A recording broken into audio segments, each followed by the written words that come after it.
say that my personal favorite from Ess The Legend is Crocromy, but today I've discovered another new personal favorite. What's the title of this one? Bum Bum. Bum Bum. Hallelujah, though. Oh, hallelujah. Yeah, this song is with Titi Owusu. Okay, so it's still the Driver the Area Gang. It's exactly 4:30 p.m. and I have in the studio with me the ever beautiful, ever vibrant, ever radiant Ess The Legend.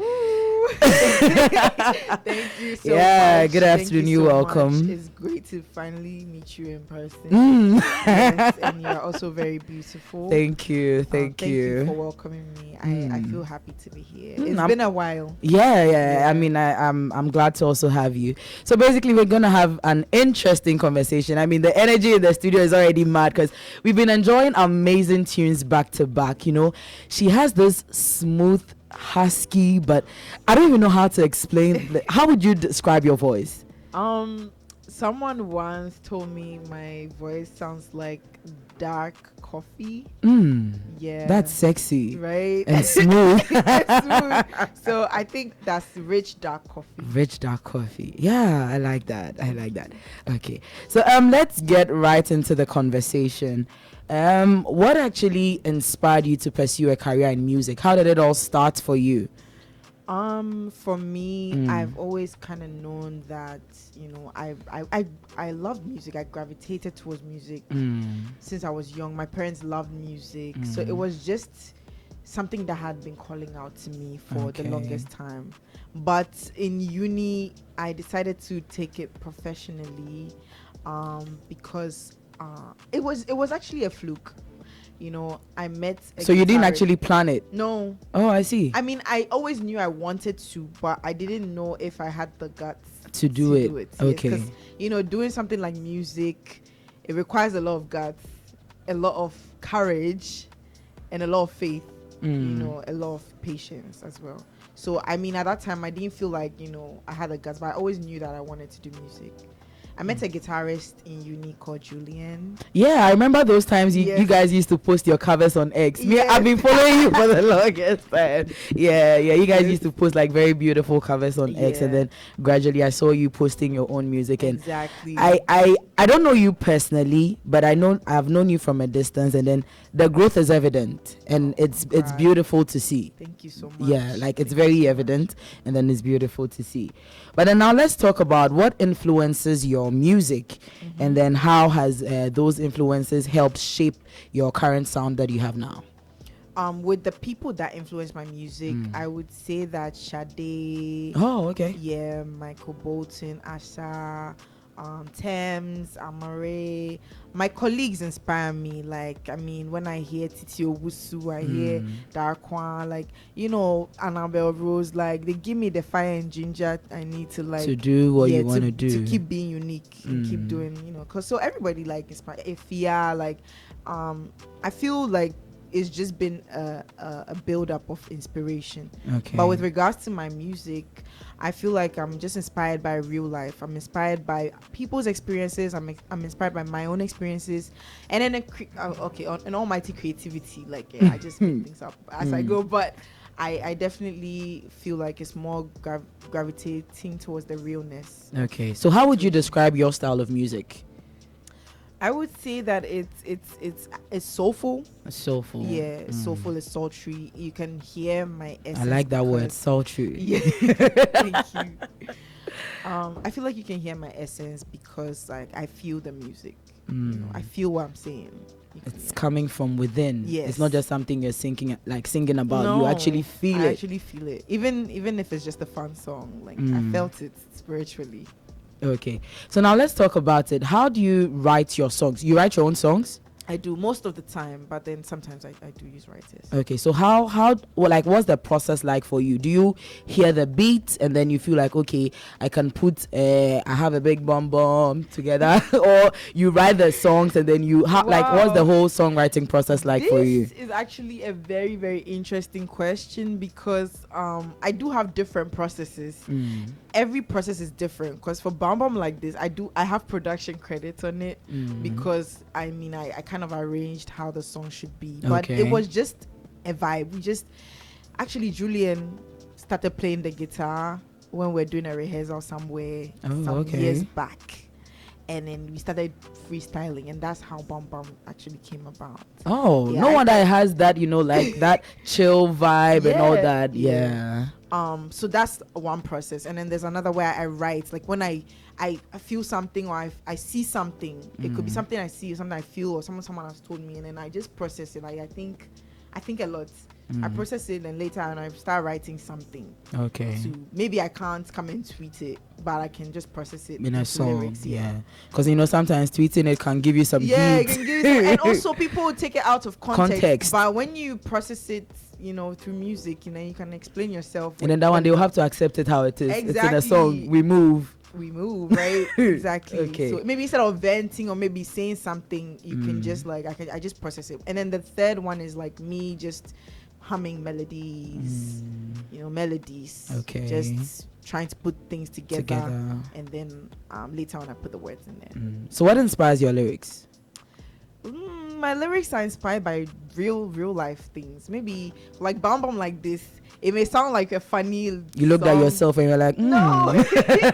You see the beginning of the song, I say, met this guy at a party last night. Okay. Fine guy, my body excite. He said, excuse me, miss, I like your big bum bum. I met somebody somewhere at some party somewhere, and he said, excuse me, miss, I like your big bum bum. And then I got offended. Oh, you were offended? Yes. But I mean, it was just funny, but it was also weird. Because what do you mean by that? Like, you didn't see anything else? Say, oh, yeah, nice girl. Oh, you look beautiful. Oh, I mean, like we all know that is what attracted you, but hide it small. I like your figure, something, but they end up, you know, leading with that one. Yeah, so it was like, yeah. But then I was like, okay, well, this can be a fun song. We like to shake Bum Bum, you know. When we are in our zone, we are feeling free, we are comfortable. I think it's just natural for us to shake Bum Bum. So it was just a flowing song. Yeah. I see. So now let's talk about how long have you been doing music, like actively? I'm in my 6th year. You're in your 6th year. Yeah. Okay, so like let's talk about how all these years in the industry have shaped you into who you are currently. Yeah. I would say that it's been a very up and down journey. I have stayed consistent, and I've been trying to like put out new music, but it's not been easy, you know. As an artist, it has changed me in certain ways, because now I feel like, oh, I have some knowledge on music in the music industry. Like I'm doing something, I can help my fellow colleagues, or I can give some knowledge, or, you know, I've just been moving forward, but it's just not been an easy process, you know, through it all. Okay. Yeah. So I know at first you were using a selfie. Yeah. And then one day I wake up and I'm seeing Ess The Legend, and I'm like, who is this? And then I realize it's you. So what caused that transition from a selfie to Ess The Legend? Well, I am forever going to be a selfie, because that is my surname. Oh, it's your surname? Yes, my full name is actually Mame Esi Selfie. Okay. Yes, so it's part of me. And I feel like some people would actually never stop calling me a Sophie. I'm one of those people. Because when they kept saying Ess The Legend, I'm like, are you talking about a Sophie? Oh, Charlie. But Ess The Legend is like a prophecy. It's like a manifestation of where you want to be. Yeah, you know, S is still a Sophie, so I just shortened it a little bit, and so Ess The Legend. Oh, I see. Moving on to the next. So that is what inspired the name Ess The Legend. Yeah. I see. No, I think that's beautiful. And, you know, manifestation is very important. Sometimes you might not be there yet, but that's where you want to get to. So you start speaking it. Exactly. And then in speaking it, some way, somehow, you just find yourself towing that line. Exactly. And before you realize you're there. Yeah, I strongly believe in the power of words, because I'm somebody who uses words, right? And sometimes, like personally, like I can make a song, right, and the song doesn't even relate to what I'm going through yet. But it will happen exactly. some So way, it somehow. is the power of words. So sometimes I mean, in all your storytelling, or in all my storytelling, I try to stay positive and manifest like great things because I believe in the power of words. So speaking of manifestation and the power of words and all that, how do you see your music evolving in the coming years? Do you see yourself sticking to what you're doing now, or you're probably gonna transition? Because I mean, what you're doing now is not exactly mainstream when it comes to Ghana. So how are you gonna handle that? Do you think you're gonna stick to that, or probably you're gonna shift along the line? Yeah, this particular thing has been like, it's been something that people have asked me, or people have been concerned about, because my sound is not exactly mainstream. Yeah. But Ghanaian talent have so much to offer. Yeah. We don't have just high life or Afrobeat. Sometimes it's somewhere in between, or somewhere in mixed or something, and we haven't even scratched the surface. No. Because there's so many combos that can still happen. Yeah. And I feel like, for me, I'm that artist who's gonna keep going deeper and finding out what is possible. Okay. Yeah, and still finding myself. I feel like I'm still finding myself. Okay. So I'm not gonna stick to, like, maybe I'm an Afro soul artist, right? I'm a soul artist. You hear my soul in everything I sing. So just follow that. Just feel me through that kind of music. And I mean, exactly, you're definitely gonna find your niche. Exactly. There are people who are gonna appreciate that sound, and then they're gonna love you for that as well. Yeah. So we've done a lot of personal conversation. Enough about that. Let's do some TGMA. I know you've been nominated. When I saw the nomination, I was excited because, as I said, I've known you for a while from a distance. So seeing that, I was like, oh, then she's really doing well and all that. But how does it feel to be nominated for the TGMA? I don't know if that's your first mainstream award that you've been nominated for. Is that your first? Last year I was nominated for 3 music awards. Oh, okay. In Emerging Woman of the Year and Alternative Musician of the Year. Okay. Oh, that's nice. Yeah. But then, how does it feel like to be nominated for TGMA? Because TGMA is like the ultimate when it comes to music awards in Ghana. Yeah. It feels very validating. It feels like I'm actually breaking something that I'm breaking through. You're making headway. I'm making headway because I know my sound is different. I know I'm unique. Yeah. And so it's just opening a doorway for me, myself, and people like me to also, see themselves there. Like, it's not impossible for us to be like, everything nominated. is possible. Yes, exactly. We should just keep working, and like I just feel really seen. Yeah. Okay. Yeah. Where were you when you found, like, when you got news that you had been nominated? Oh, I was in my room. You were in your room. Actually, I didn't see the actual message that I'd been nominated. Somebody had seen it, and they tagged me on WhatsApp. Their WhatsApp story. So that's how you saw it. Yeah, that's how I saw it. I was like, whoa. And how is the feeling like for you? It was like, whoa. I woke up and I saw it and I was like, oh my god. Like, what's going on? Somebody pinched me. Am I dreaming? It was surreal, but also it was like, wow, I'm glad. I was like, no, let me go and check to make sure that this is not a prank or something. But I mean, I felt very seen. I felt very validated. I felt very good about it, and I felt like, what, thank God. Finally we can more diverse sounds can be celebrated. Yeah. I mean, it has started to be celebrated because Amare was nominated, I think, last 2 years or last year. Now we have Molly. We have making more waves people, and more all that. colleagues of mine have been nominated as well. Yeah. So that's beautiful to see. Yeah. I know you've mentioned severally how much you mean, like, how it excites you that your sound is different and all that. But what is that one thing that makes this TGMA nomination very meaningful to you? Like what kind of feeling does it evoke? What does it mean to you actually? For me, it's also more of like an opportunity to be seen mainstream. So I mean, that is what really excites me, that other people are gonna see the music I make and be like, oh, this exists. Yeah. Wow, where can we find more of these? Yeah. And then like it just snowballs into like a whole big community of Ghanaians finding new people, finding new talent. So to you, it's about the exposure that is given you. Yeah, so it's about the exposure and also about being seen. I mean, I'm happy to be seen. Okay. Yeah. Do you think there's probably maybe one particular video you made or a song that you made that earned you this nomination? For me, I think it's the consistency. I don't think it's just one song or one thing. It feels like a snowball of everything, because I did try to get into the unsung category in 2023. Oh, okay. Yeah, but unfortunately I couldn't get into that category. But then, I mean, you know what, Times and seasons. later, I tried and I'm in. So it's amazing. So you feel like it's just a culmination of all your hard work, and it's finally paying off. Maybe it wasn't time 2 years ago, but now it's like, oh well, they've seen, and people are posting the posters of me. It's just a build up, and I feel like it's my consistency and hard work.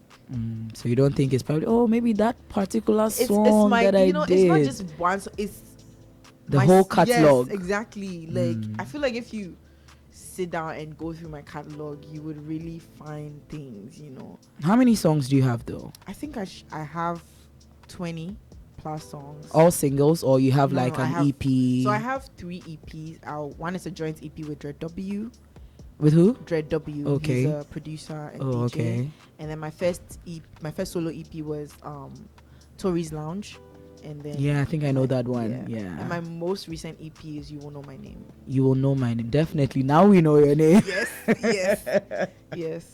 Okay. Yeah. So now you've mentioned exposure and all that, but how do you think this nomination, and if you win, how do you think it's gonna impact your career and all that?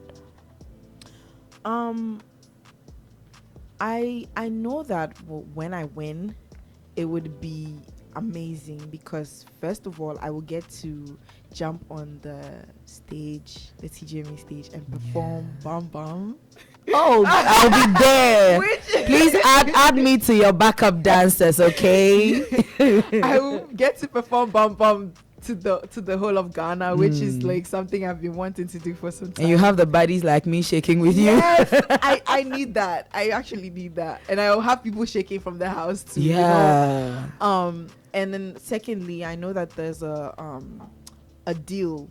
A record deal. They announced they had a partnership with, I think, is this Sony Music? Warner Music. Yeah.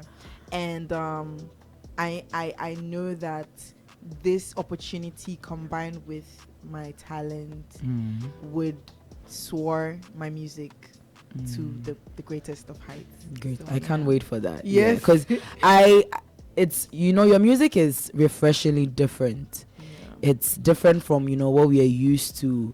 We enjoy the Afrobeats and all that, but sometimes you need something different. And actually, I love Afrobeats and I love to make Afrobeat, but even when I do the Afrobeats, I will sound a little bit different. Yes. So I just feel like people should just embrace the differences, because there's so much beauty in differences. Imagine if all of us were doing one genre. A bit boring. It's boring, but when we have so much beauty going on, it makes the scene vibrant, it makes it beautiful, and it gives people like moods. Because I cannot listen to one thing like all the time. I need my moods. Sometimes I want to be chill, I want to be hyper dancing and all that. You know what I mean? So there should be like a mood, and there's a Ghanaian song, trust me, for every single mood. We just need to like find them. Exactly. So now let's look at this. What's next for you? And before that, we want to know how you plan on leveraging this nomination to build up your next project and all that. Absolutely.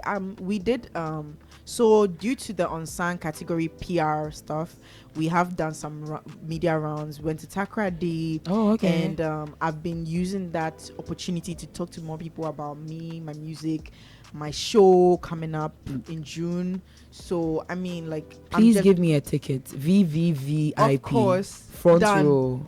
Done. Thank you, my love. Dusted. Thank you, my love. So I've been using the PR opportunities to keep building and keep finding genuine supporters, and we move. I like that we move.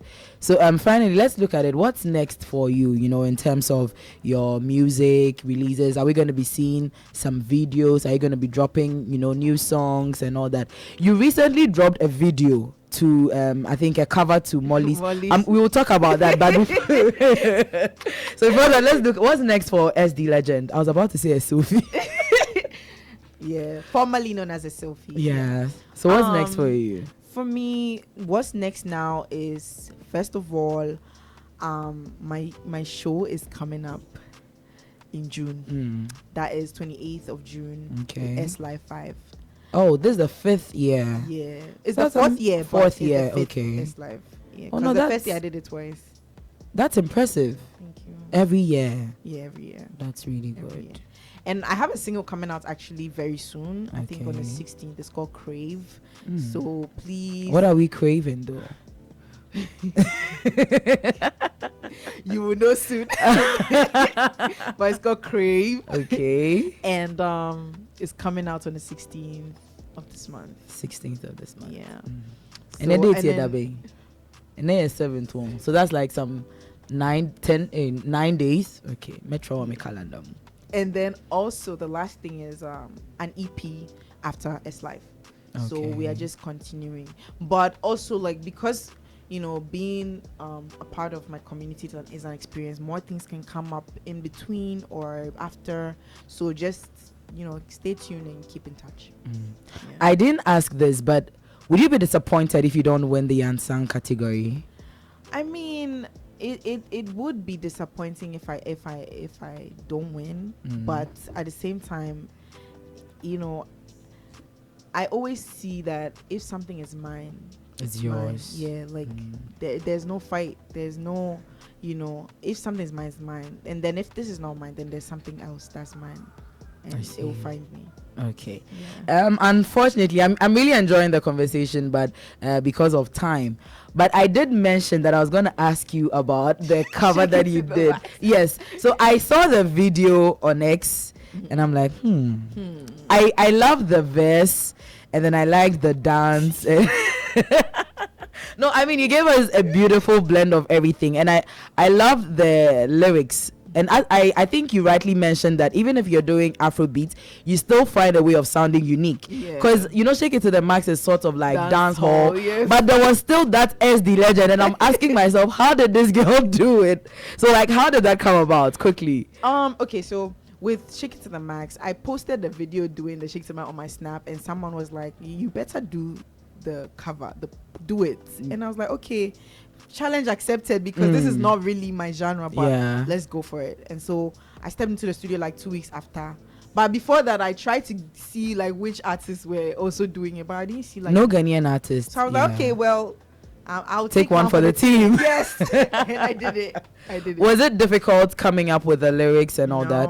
It wasn't at all. I feel like Molly's energy from that song was just enough to inspire me, to even if it's about her, it's about me, it's just empowering. So I just gave it that shot. I'm trying to remember something. I wear my fancy crown. Thick and proud, I wear my fancy crown. So intense, I cannot turn it down. You can choose to either swim or drown.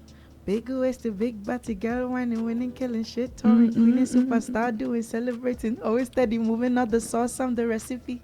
Jelly bum, watch me shake it to the max, baby. Shake it to the max, baby. And that's the amazing Ess The Legend. But before you go, what would be your last words to our listeners? I mean, some listening to you might be fans. This might be some people's first time hearing from you. What are your last words? What would you like to say to people? My last words, my name is Ess The Legend. Follow me.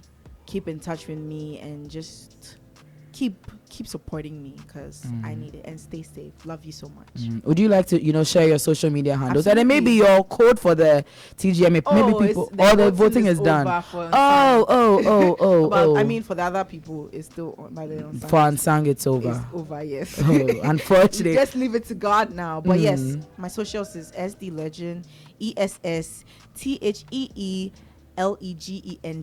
Ess The Legend, everywhere.